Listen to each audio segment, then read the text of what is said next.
Hi everyone, and welcome back to the channel. Just before we begin, if you like our content, please give us a big thumbs up in the comments. That'd be fantastic. And if you really want to support us, we'd love if you hit the subscription button. But tonight, ladies and gentlemen, we have another great interview on a completely different subject, but a spiritual subject. Ladies and gentlemen, it gives me a great pleasure to introduce our guest tonight. Gretchen Cornwall is an author, historian, and public speaker. She is also a member of the British Archaeological Society. Gretchen has been examining and researching medieval artifacts for decades and studying architecture of great cathedrals and castles and Templar fortified sites. It is the very subject that we welcome Gretchen to the channel. Welcome to Spiritual Talk, Gretchen. It's an absolute pleasure you're here today. We can't thank you enough for joining us today. Can we start by asking about the Knights Templar and how you became interested in the Knights Templar? Well, this goes back to 1995, and of course I read Holy Blood, Holy Grail by Henry Lincoln, Bagent, and Lee, and then Lawrence Gardner's book came out, and that just clothed the topic of the potential of Christ, Jesus, I prefer to call him Yeshua, having been married and having children. And Lawrence Gardner just made it real for me. And I actually did some light marketing work on his behalf in the U.S. In a humble manner. But I did become friends with the composer that was working with him at the time, who composed music for the book. And also he had a magnificent Canadian painter doing this marvelous work. So he had this trio of visual information and just the poetry of the work, and then of course backed up by the music. And I was hooked. And so, and that's what this realm, if you will, is all about: our human heritage and our love. Yeah. And part of our human history, a great spiritual story, and a physical story as well, Yeah. full of intrigue. And of course, the Templar Knights are mixed in with that, and this ongoing hidden tradition up to modern times, stretching all the way back secretly. Yeah. Yeah. So a lot of the guys that are watching won't necessarily know. I don't want to make assumption, guys. Can you give us a brief description about the Templars and who they were and why they were created? Yes, this is quite challenging. There is the historical, practical, necessary side of the Templars, and then there is the underside.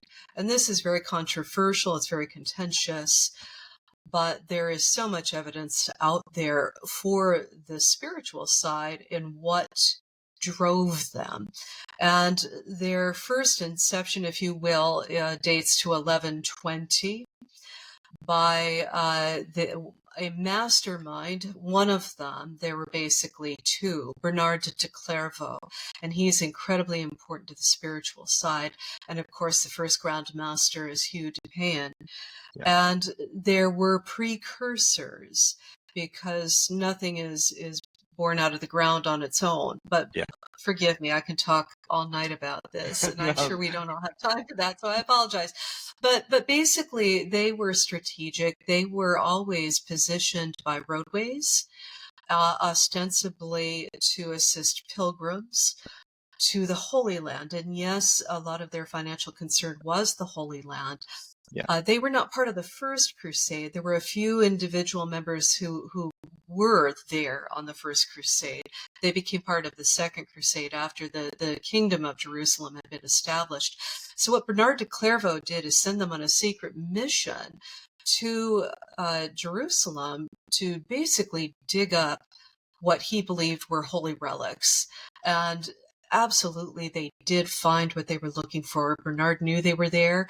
And they were only 9 of these men to begin with. They spent 9 years digging underneath Temple Mount.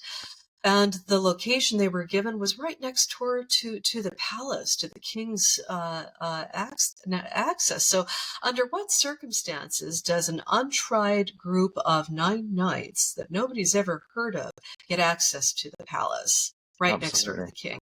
It doesn't happen. So it smacks of a secret mission, and they succeeded. So, and the debate is, what did they find? Ancient texts, certainly. The Ark of the Covenant, the Holy Grail. What is the Holy Grail?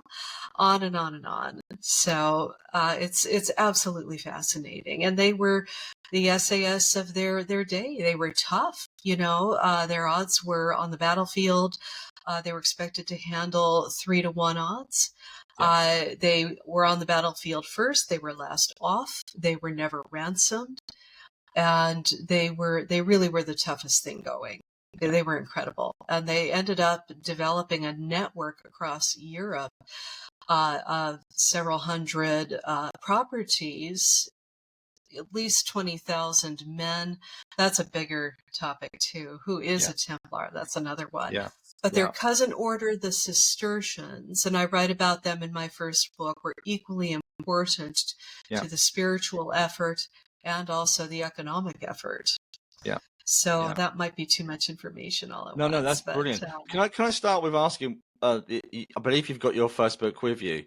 Can we just have a quick look at it? It will help people to give them an idea of the Templars. And again, there's that symbolic sign of the Knight Templar, that the white and the red cross, and that's really significant, really significant. And of course, if you're based from the UK, you've probably heard of the legends of King Richard the Lionheart. And Richard the Lionheart played a very big role as a Templar, didn't he? Yes, he was a Templar supporter. He rode with them.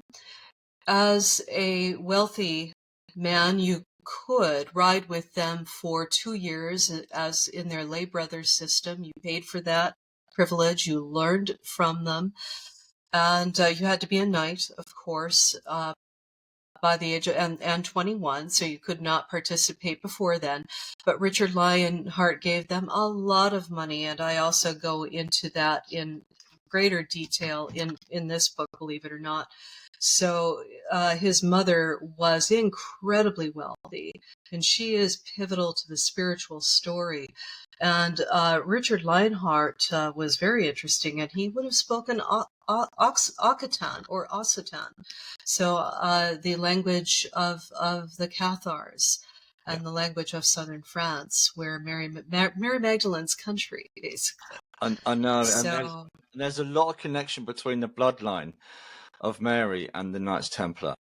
And is there a sworn allegiance to protect that bloodline? Does the Templars cross over with that?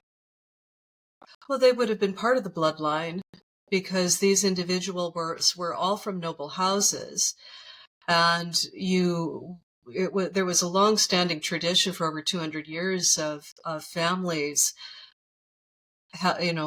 placing their sons in the order. And that doesn't mean you were a knight on a horse. You could have been a manager of a farm. Yeah. So they were growing grapes for wine. They were blacksmithing. They were engineering. Turning arable land into farmlands, guarding the roads. But yes, they were themselves, and exponentially over hundreds of years, you're going to get a lot of people. So my research has shown that Charlemagne, he's called the father of Europe for a reason, and that's because 1 in 4 Europeans is related to him. He married a Merovingian princess, Bertrada of Leon. So if not by name, certainly by blood. And that actually counts for a great deal. So we're talking 1/4 of the population base of Europe, which is significant. And within this grouping, there are those that know, those that didn't know, and everything had to be hidden in code, regardless of the medium, who your ancestress was. And one of the keys to that is Melusine, and she is both feared and also misunderstood, and also the cover story for Mary Magdalene. And that's why you get so much confusion out there about Melusine, because she is being hidden by this double-tailed mermaid that is capable of turning into a dragon. So Wow. if you don't like the mermaid, if you don't like the dragon, you're going to besmirch her character. So what do we have right now? Tons of conspiracy theories out there saying that Melusine is evil, the mermaid is evil. And what it means on a spiritual basis is the ability to swim through the inner planes, to go within and journey within, to remote view. Yeah. To another term for that is astral travel. Yeah. So she was at the top of the food chain for that capacity because of her marriage to Yeshua and the training that he imparted to her. So he's a fisher of men. Yeah. So you get the fish symbolism in there. And amongst the fish families, and there are a lot of fish family crests. You get the dolphin for the Dauphine of the King of France. Yeah. So this is a whole family that's describing themselves as fish because they have these extra abilities. Now, I'll leave that to other people to decide whether or not they are actually shapeshifters, etc. That's a whole nother kettle of fish, but Well, it is a code for being able to navigate the inner planes. I do wonder if that's a connection to Atlantis as well, whether that goes back as far, but especially with the dolphin. The dolphin is strongly connected to Atlantis, I believe. But guys, if you're listening, guys, and the books that we're showing, don't worry, there'll be links in the comments. We'll put all the links in there. We've also got a video as well. Gretchen, you've done so much on this. You've spent a lifetime researching, dedicating your life to this work, and there's so much stuff out there, guys. It's well worth researching Gretchen's work. But coming back to this as well, what can I just ask straight in? What happened at Oak Island? Oh. Okay. Well, Oak Island was, and of course, this is probably a deeper story, but Europeans have been visiting North America for a very long time, Yeah, and this just has not been respected. There is even the potential that it goes back to Brendan the Navigator. So, and this has been recreated. Actually, this journey has been recreated. You might want to look that up. So we're talking early medieval, but then the Vikings step in, and of course they are such travelers, merchants, warriors. The navigational skill is off the charts. So I do link the Vikings, the Norse culture, to Oak Island. For one thing, it's shaped differently. It's shaped like an elephant, if you will. That's easy to spot. That's the practical side. And on one side, you've got a deeper, steeper. Forgive me. You can bring a boat up close. Okay. Now, maybe not a ship, but you can get close enough to launch boats to get onto the island with. Yeah. So it's practical, but also it's close to the mainland. A little bit north is Gold River, literally Gold River, and this would have taken place over a long time, from like 800 something up through 1000. Wow. 21, Lax and Meadows has a Viking ship repair station there. Repair station implies multiple ships. So there was a early culture of going to source timber, fur.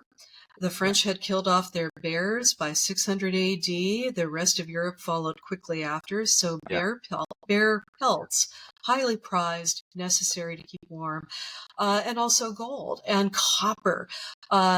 Sigrid the Crusader of Norway, who went to the Holy Land, to Jerusalem, to assist the king of Jerusalem in maintaining his new kingdom, I believe, was actually mining copper in the Great Lakes, Lake Superior, and because his people were. So the Native Americans in the Great Lakes will have a legend that white men were mining from 1000 to 1300, and they've actually found in northern Canada near the Arctic Circle evidence of anomalous architecture relating to the Norse culture, objects, and a wooden carving of a Norseman. Wow. So they, in turn, give their DNA, their technology to the Templars because they took over Normandy, men of the North, in France.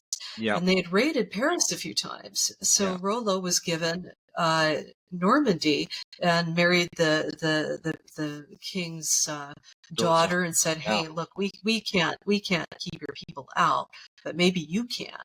So he's brought into the royal household, and 60 something. Well, forgive me, I'm fast forwarding, but his descendant William the Conqueror takes the throne of England in 1066. That is the last official Viking raid. So, and then they become royalized, and they're fierce, and they've got all that went right into England and Absolutely. France and into the Templars, and by proximity, the Northern France connection is there. You've always got to look at proximity. So that's the brass tacks, and they were everywhere. You know, they were in Constantinople, you know, now Istanbul in Turkey, guarding the emperor, and on the banister rail, you know, during a mass, they're overlooking and watching out for the emperor. You know, basically Sven was here. So you know, they were tough. They were tough guys. Yeah.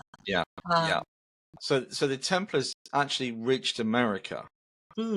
Yes, there is a long-standing tradition of that, and on Oak Island you have a very impressive structure called the Stone Wharf. It's huge. It's 30 feet wide by 100 feet long. There are pathways leading off from it, and it's a wharf that they uncovered dated to the year 1200. So that's crazy. Native Americans did not do that. They didn't build structures like that. But if you had a ship and you were offloading sacred treasures or even spendable treasures, you know, it's a good defensible island. So you could bring gold and copper in, silver in, timber in. You know, you could hold out there for a while until you wanted to head back to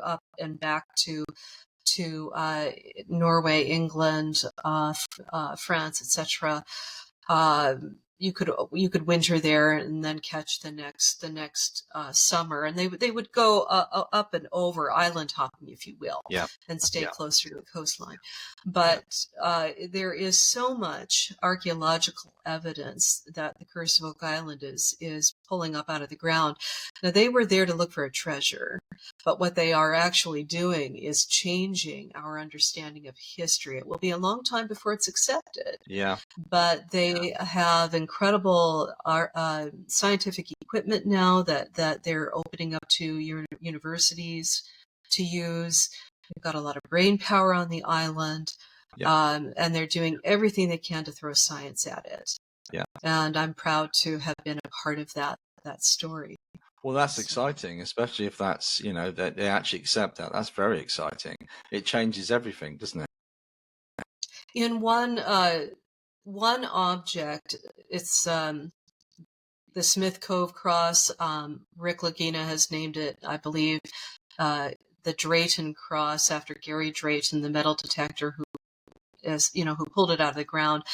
The ore from this lead cross goes back to Gardner in France. And the mine was shut down in mid 1300s, but it had been active since Roman times. So that cross had to have had that ore extracted before the mid 1300s, Yeah. and then created into a cross and then carried over. Now, lead is not valuable. It's soft. It bends. So whoever carried it there did so out of devotion. Yeah. And generally, objects like that, space is shy on a ship. Yeah. So yes, it could have been carried there in later years, but it was a personal item. It's very large, very mysterious. It has features on it that are found in Royston Cave, which Yes. is what brought the team to the cave. Yeah, which is not far from where I'm sitting right now.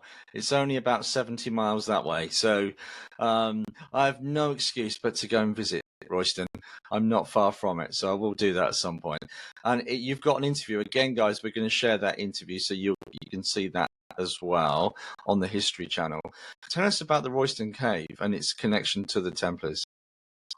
Well, they actually owned they built their own market town 8 miles to the south in Baldock. Baldock is a derivative of Baghdad. So they built a church there. Yes. They were all over the Holy Land and in Egypt. They were quite the explorers. But so they had a church. They grew their market town. They had a market day, and that's only by royal decree.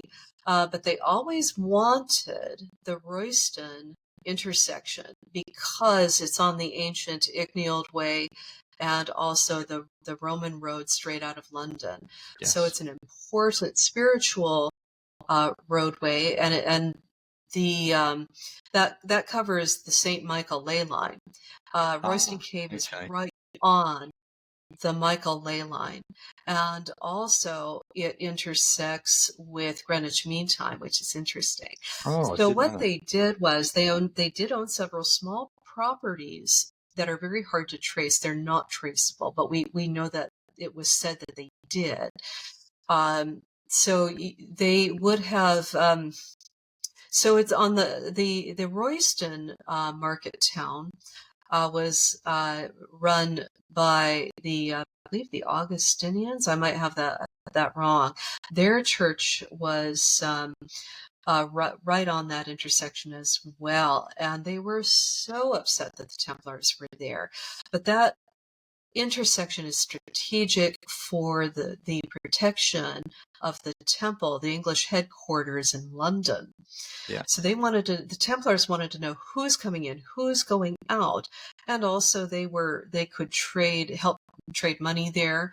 They were selling their items there, whether it was wool or what have you, but they would have had a kiosk over the cave on the road, and this has been proven by another researcher who, if you go to the website Royston Cave, you can experience the virtual reality there, which is wonderful, and learn all about its history.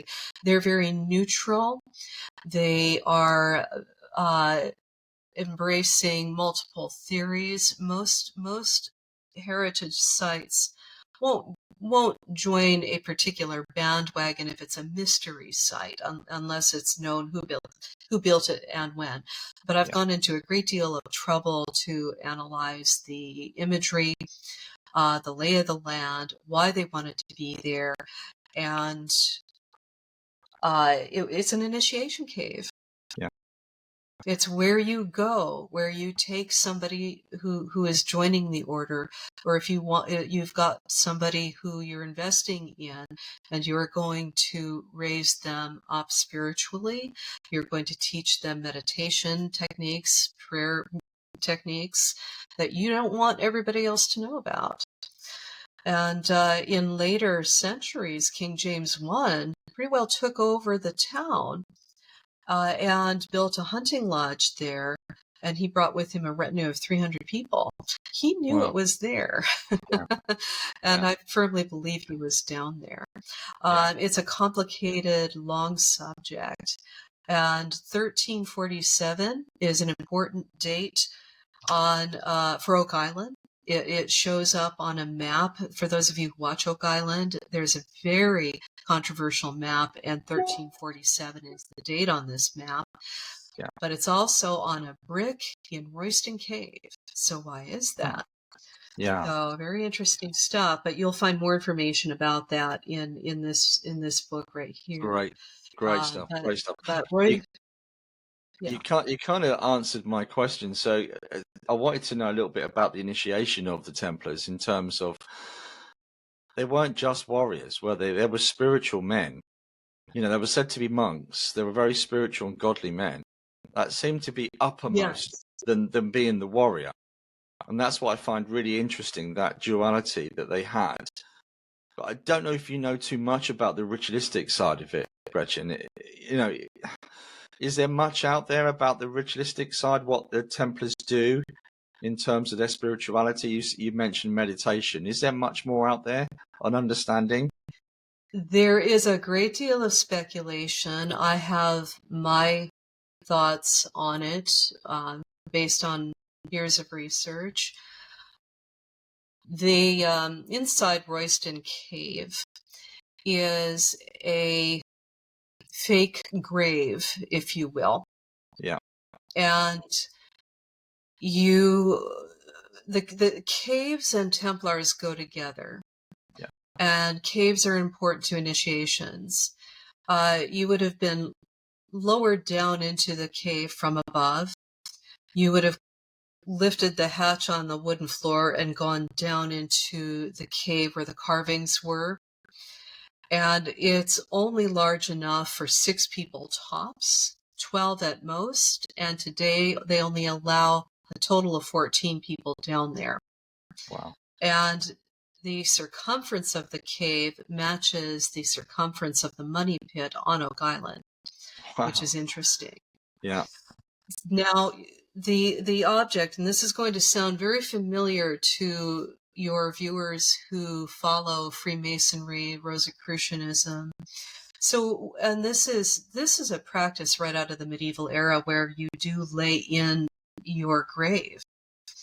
And how do I say this? You are taken into another world, and the cave promotes that because it's meant to jar you out of your daily thought patterns. Yeah. It's a riot of imagery. It's confusing on purpose. It was painted at one point, so it would have been very bright. They've discovered red paint down there. Okay. So they're purposely trying to jar you out of your daily experience, to shut that mind down. We all have that. It's all about mindfulness. So they were doing that then. Wow. And one of the ways to do that is to create a physical space where that can take place. Yeah. So you're taught what the symbols mean, which is a combination of spirituality, history, practicality, and also you lay in this your tomb, and you die to your past and you rise into a new future. And yes, if you join the Templar order, you are a monk. The Templars are monks with swords. Yeah. Another description is that the Templars are Cistercians with swords. And there are Cistercian abbeys all over Europe and all over. Tintern Abbey, Cistercian. There are 4, they're all over the place, not to get too much into that, but you can glean a lot from that. Christian mysticism involves femininity as well. And that I go into that in the book, but there is feminine imagery in Royston Cave, and there is overtly sexual imagery. In fact, blatant. I'm being a lady about it. Really blatant. You can't miss it. Wow. So then you start asking yourself, are they practicing within their own bodies? Let's just say tantric practices. Yeah. And the answer would be that. And the imagery for that in Christian Europe is that of the cross with the rose on it. Yeah. And rather than a chakra, as it's termed in the East, rather than a chakra, it's a rose. And that is a very lush, sensual, beautiful image, and a flowering, image. And this has been going on in Europe for a long time, time. So the cave, I believe, was developed by Geoffrey de Mandeville and his wife, Lady Roisia, hence the name of the town. Yeah. There are other thoughts to that, but as well, and certainly there are crossovers. History gets muddy, and names have different meanings at different times. Yeah. So Roisia, Rose, so she and her husband are, you can, in the cave, off the platform, if you look down, you'll see scratched into the ground, a man and a woman. If you go, anybody who knows European churches, if you walk into a church, you've got these a man or a woman, maybe side by side, and they would be buried under the floor. Yes. Together, usually, and lady and so, Lord so, and often, if they were rich enough, they would have a brass over the top. And you could see their clothing, what era they were alive by the style of their clothing and his armor. So anyway, you miniaturize that, and you've got maybe a 1.5 foot long effigy of a man and a woman on the ground. So what is that doing there? Yeah. What is that doing there? Yeah. So, obviously there's a lot of feminine energy down there. There is also, you also have St. George, with his sword, the dragon slayer, etc. So it's a very masculine place. It's also a very feminine place. And it's fascinating. One of the motifs is a rectangular chamber where the image of the person that used to be there is gone now. But you can see a woman sitting and next to, just inside and next to where the other image of the person may have been was sleeping. The chalk effigy was. So was that Mary Magdalene waiting for Yeshua to rise? Is that an emblem of the empty cave? Yeah. And just to quickly tie that up, I should have had this earmarked. Eleanor of Aquitaine is the mother, of course, of Richard Lionheart. Yes. I wasn't able to use images directly from Royston Cave. They guard their photography to a high level, and I don't blame them, because they need to keep it. They need to maintain the integrity of the structure and protect it. So I've used historical imagery in my book. It was discovered in 1742. So just briefly, this is my image of taken from a carving inside. This has been cited as Eleanor of Aquitaine, and you can see a historical reproduction of it here. Now, here's the problem with this image: is this? Do you see this, where her dress comes down to that tight point right there? Yeah. Okay, that's not going to fly in the medieval world. That's indecent. Yeah. So what does that say? That's a mermaid. And who is she related to? Her mother was a Rochefoucauld, and the Rochefocaulds' family crest is Melusine. So the Rochefocaulds are bloodline. And what's Eleanor of Aquitaine doing down there, being depicted as a Rochefoucauld mermaid? Yeah. The other interesting thing is, briefly, just to give this some historical context and proof, if you will, her crown is copied from her effigy at the abbey where she's interred in France. So whoever carved this saw her effigy in France and copied it in the cave. So it's quite something. So you have this Trinity, not Father, Holy Ghost, and Son. You've got Father, Mother, Child. Yes. And that is the secret behind the Knights Templar and why they were why they were created. And what they found, per Bernard de Clairvaux's orders, went right back to Paris. They were hailed as heroes. Everyone threw money at them. Their sons wanted to join. This was hot. Yeah. And they grew very quickly, very quickly. And the practical side of it was that they were protecting people on the road. You could trust them to take you by ship to Jerusalem without throwing you overboard in the Mediterranean and taking your money. They never lied upon their life, and you could trust them with your money. And in a day and age of pretty near lawlessness, and with feudal lords, you had to trust your local lord to be a decent guy. And if he wasn't, you were in trouble. You could trust the Templars to be decent. Yeah. Yeah. So that's very, very interesting. I just wanted to touch a little bit on architecture, because I know you studied a lot of architecture and you're a member of the British Archaeological Association. Can you recognize Templar imprints in terms of in sacred sites, whether they've had a chamber there, or is it like that? Do you get what I mean by that? In terms of certain cathedrals, they have outbuildings or cloisters that connect to the Templars? Yes, that's difficult. So much has been lost over the years in the wars of religion, and then further modern wars, which has just leveled so much.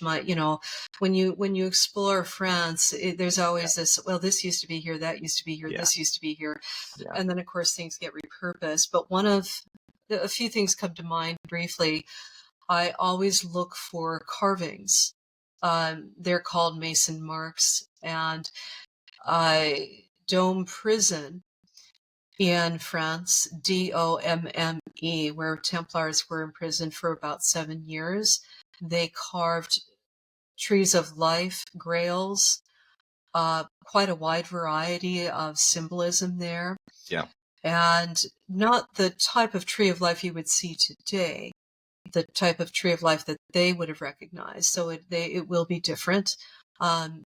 The other thing that you'll find is that they often participated in stained glass windows, such as the rose window in Chartres Cathedral.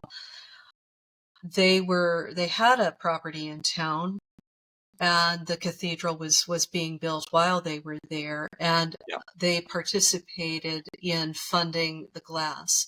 Now, they were engaged in their own economic activities, so just how much of that cathedral they had a hand in, we don't know. But the cathedral building of Western Europe is remarkable. The Cistercians, their cousins, were very keen on this. Bernard de Clairvaux wanted to express spirituality in stone, not in decoration, not in jewels, not in expensive fabric. So the Cathedral of Vézelay in France, where Mary Magdalene's relics had been there, supposedly, and this is always controversial. People get very worried about when you start talking about where Mary Magdalene's remains. But what's fascinating about Vézelay is that's where Bernard de Clairvaux preached the Second Crusade and got Eleanor of Aquitaine to join. She rode with the King of France, her husband at the time, to the Holy Land with him. And Vézelay has 9 huge, tall Gothic windows, where on the summer solstice on June, 21st, you Yeah. get these 9 pools of light that come in, and they all go up towards the altar, which is Wow. it's dedicated to Mary Magdalene. Yeah. The cathedral is of Vézelay. Yeah. So, a 9 is a very spiritual, important number. It's the only number that refers back to itself. It will always divide and multiply up into itself. Mm. And again, you've got the number 3 there. So Bernard de Clairvaux chose that for a reason, and he gave his crozier to the cathedral in Speyer, Germany, also dedicated to Mary Magdalene. He had a very close relationship with her, and he started, forgive me for going off topic, he started Mariology. So, but you've got to look at it from their perspective, not from anti-Catholic sentiment today. So, and I'm actually not anti-Catholic. I'm anti-hypocrisy. I'm anti-crime. Yeah. But when the Templars came into, the world, Catholicism of the day was the only game in town. And if you didn't figure out how to exist underneath it, you were dead. Yeah. Pure and simple. But yes, Vézelay, Chartres Cathedral, the great cathedrals of Western Europe are through vibration. It's meant to lift up your body, lift up your mind, heart, body, and soul, to get that spinal column straight. Yeah. With music filling that space, your body, everything in you is going to start reverberating to the what's happening. So Bernard de Clairvaux is all about creating these uplifting experiences, but he made it cheap enough for aristocracy that didn't have a lot of money, and to you and I, that it would still be a lot of money to build these structures. And there were hundreds of them. The Cistercians were so successful across Europe. There are 2 active houses that were invited back in England today, and they are still active. Really? I hope that. Yeah, no, I didn't know that. Yeah, absolutely. They were very spiritual minded. It's interesting. They seem to have a lot of knowledge about, the spine being straight, and I mean, I'm a medium. I work with subtle forces. I understand some of the subtle forces around us, and the chakra system that connects to that. Now, a lot of that was introduced by Eastern philosophy. Again, we talked about the Templar travels, and that must have been where, well, I say must have been, they could have found that themselves, come across these spiritual practices. But it's amazing how they resonate, very similar to Eastern philosophies. It's quite inspiring. Yeah. And that was one of the problems. Forgive me. Yeah, no, sorry. I was going to ask you, what was the demise of the Templars of that time? Now, see, is it true? Do the Templars exist in a different form? Yes, I know there's a Masonic connection today, and it's completely different to obviously the monks with swords, as Templars as we call them. But has the Templars of old still managed to survive underground? Do they, for want of a better phrase, do they walk among us? Yes. Yeah, absolutely. Absolutely. And it's so challenging to find somebody that does not want to be found. I would say, in my experience, you'll find a lot of Templarism in Rosicrucianism. Yes. And there are 1,700 Templar organizations out there today. Whether or not they are connected to the prior original is hotly debated. You can get a room full of people in and argue all night about it. But what the early Rosicrucians did was gather in Germany and tried to put together the vestiges. And what occurred is, and this started leaking out long before the order ceased, and of course it was tightly controlled. You don't want to hand over greater powers of inner sight to somebody who's going to use it against you. You don't Yes. want to teach someone 90 who could be capable of 90% accuracy in remote viewing so Yes. that they can turn that on you. Now, granted, the Catholic Church had their own, Yeah. Yeah. so we mustn't think that they didn't have their own capacities. They did. Yeah. It gets really murky the further back you go. One of the things to keep in mind is backtracking a lot. So Greece is part of the Northern European landmass. And Yeah. through Greece and then into Rome, you get the 7 liberal arts, which one was expected to master if you were going to be operating in a role of high leadership as much as is possible. And also within that, you get the Platonic Mystery School. And the motto above that doorway is "Know thyself." It's not biblical. And of course, in order to progress down these spiritual roads, the only way you can really do it is understand who you are so you can overcome yourself Yeah. and get out of your own way.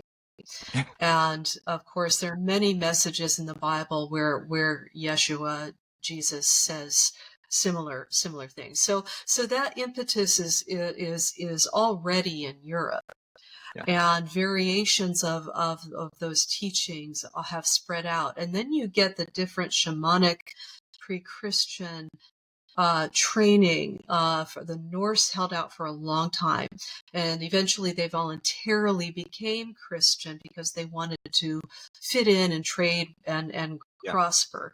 So they transferred into that somewhat peacefully. One of their kings was really hard on their people and did it by the sword, Yeah. but with that, you still have this mess of spiritual training that's already active in Europe. And with the Silk Road, you get a lot of training as well. But yes, the Moorish the Moors came up into Spain, up into France, and by I'm going to get the date wrong. They conquered 2/3 of France at one point. Yeah. And it took Charlemagne, his father and grandfather, around 830 AD to push them back over the Pyrenees. And then it took a lot longer to push them even further south. Yeah. But they were there for a long time. Yeah. And of course, European scholars wanted to know about astronomy. They wanted to know about engineering. They wanted to know about all of these things. So yes, that's when a lot of blending happened.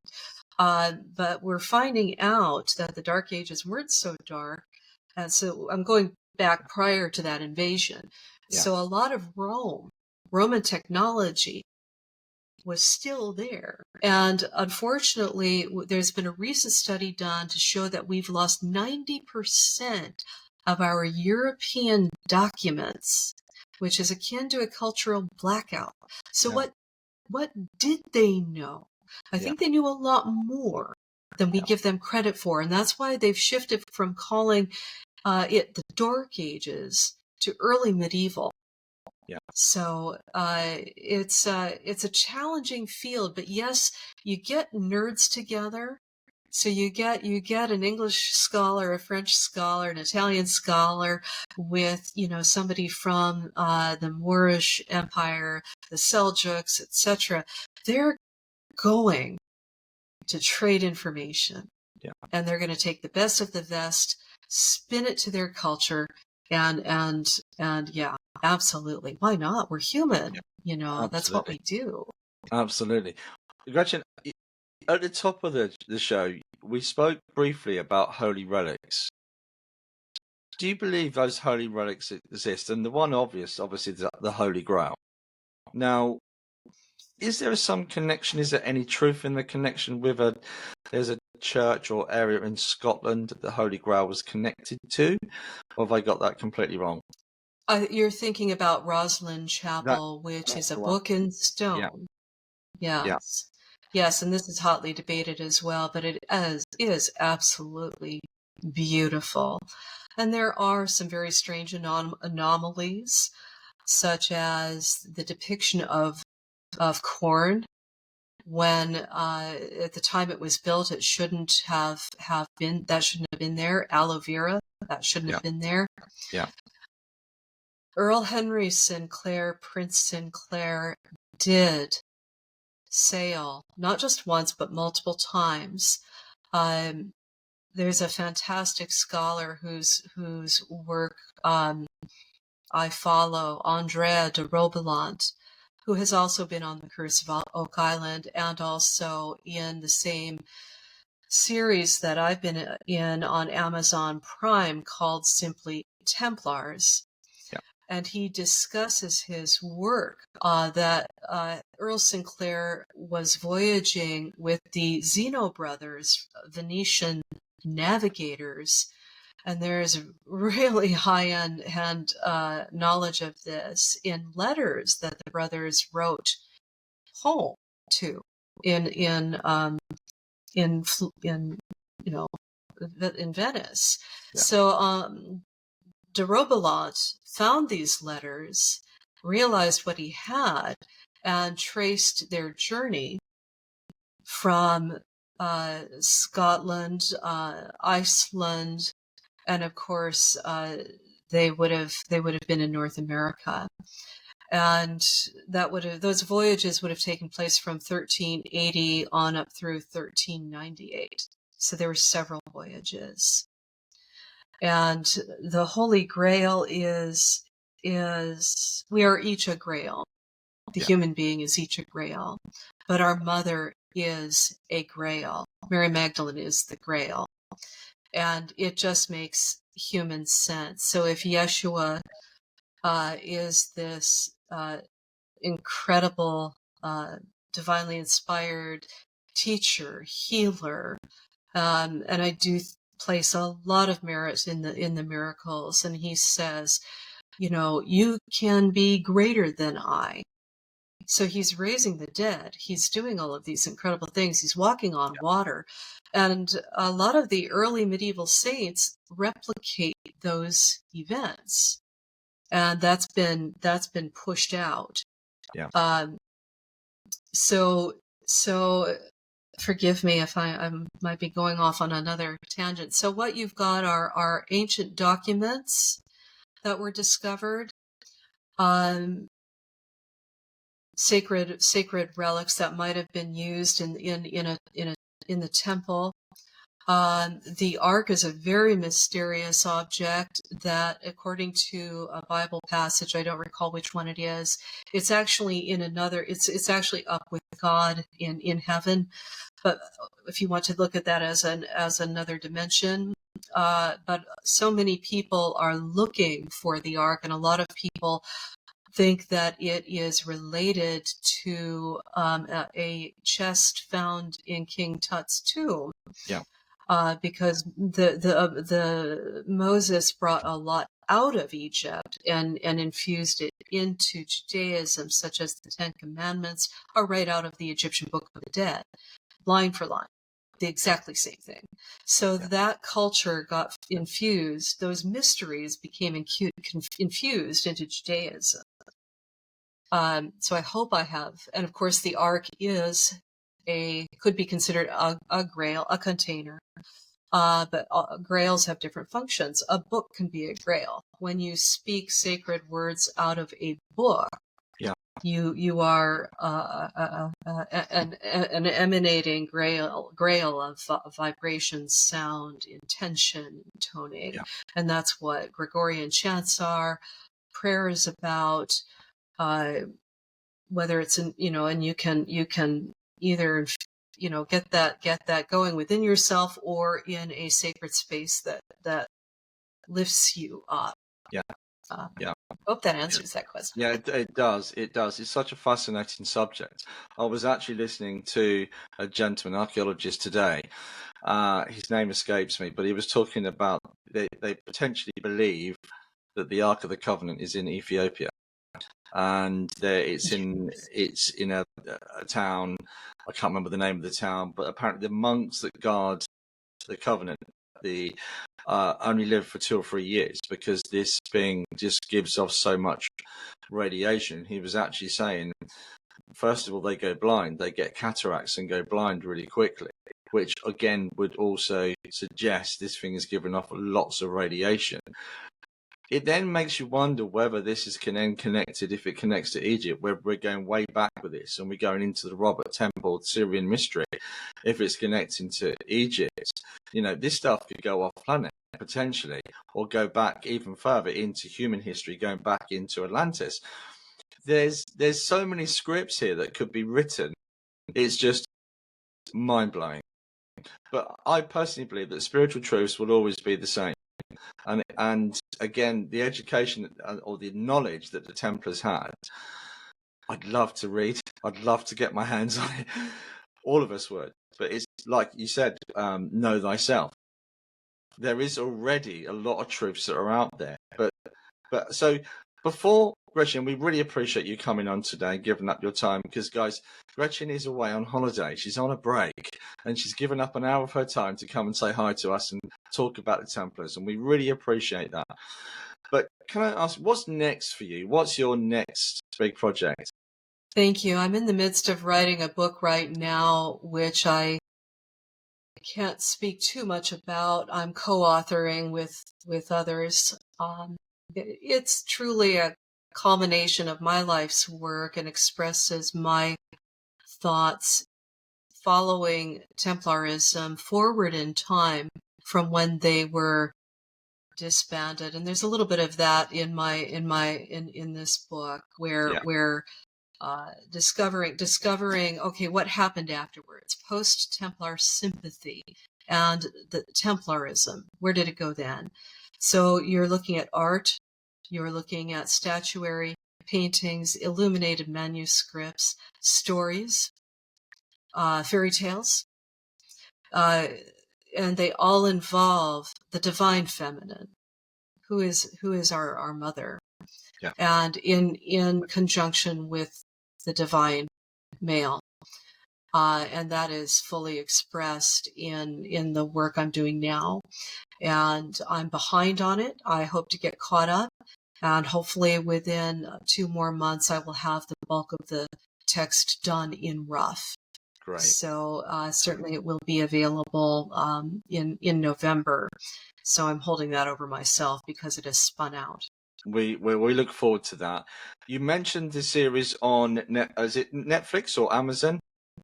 Can we still access that? Yes, it's called Templars on Amazon Prime. Great.